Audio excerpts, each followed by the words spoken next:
Kwa majina naitwa Ali Mohamed Hassan. Mimi ni afisa maendeleo ya jamii manispaa ya Ubungo. Awali ya yote nichukue fursa hii kumshukuru Mwenyezi Mungu kwa kunijalia mimi kuweza kuibuka kuwa mfanyakazi bora wa idara ya maendeleo ya jamii 2024-2025. Mimi kwa upande wangu nafurahi na namshukuru pia Mwenyezi Mungu kwa sababu kupata nafasi ya kuwa mfanyakazi bora wa idara sio jambo dogo kama unavyofahamu, maana yake wafanyakazi tuko wengi. Kwa hiyo namshukuru Mwenyezi Mungu kwa kunijalia kuwa mfanyakazi bora wa idara. Kiukweli najisikia faraja, imenitia nguvu, imeniongezea kitu fulani ambacho sasa naona kumbe inawezekana kufikia mbele zaidi na zaidi na zaidi. Lakini pia niwashukuru wafanyakazi wenzangu wa idara ya maendeleo ya jamii manispaa ya Ubungo kwa moyo ambao walikuwa wananipa, kwa jitihada ambazo walikuwa wanazionyesha kwangu, kwa ushirikiano waliokuwa wananipa, lakini pia kuni-encourage kwamba niendelee kupush kwamba hii inawezekana, na hatimaye kweli nikaweza kuteuliwa au kuchaguliwa kuwa mfanyakazi bora wa mwaka 2024-2025.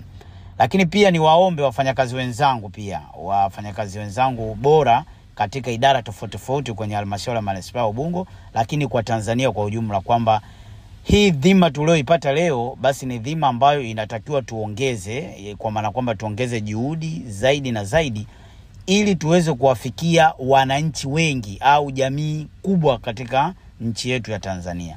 Lengo ni nini? Lengo maana yake tuende kutoa huduma iliyo bora zaidi kwa wananchi, kama leo tulivyotunikiwa vyeti kuonyesha kwamba sisi kweli ni wafanyakazi bora.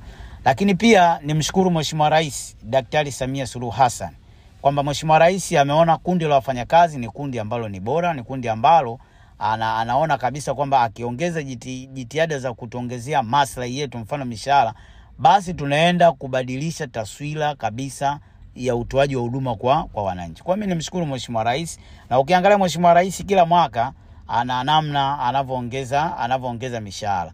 Hili sio jambo dogo, ni jambo kubwa ambalo kiukweli sisi kama wafanyakazi tunamshukuru Mheshimiwa Rais Daktari Samia Suluhu Hassan, na tunamuombea kwa Mwenyezi Mungu kwamba aendelee kuwa na moyo huo mama wa kutuongezea sisi mishahara ili tuweze kutoa huduma bora, ili tuweze kuongeza ufanisi wetu wa kazi, ili mfanyakazi anapofanya kazi ajisikie kuwa na amani, ajisikie kuwa kama anafanya kazi katika mazingira yaliyo bora.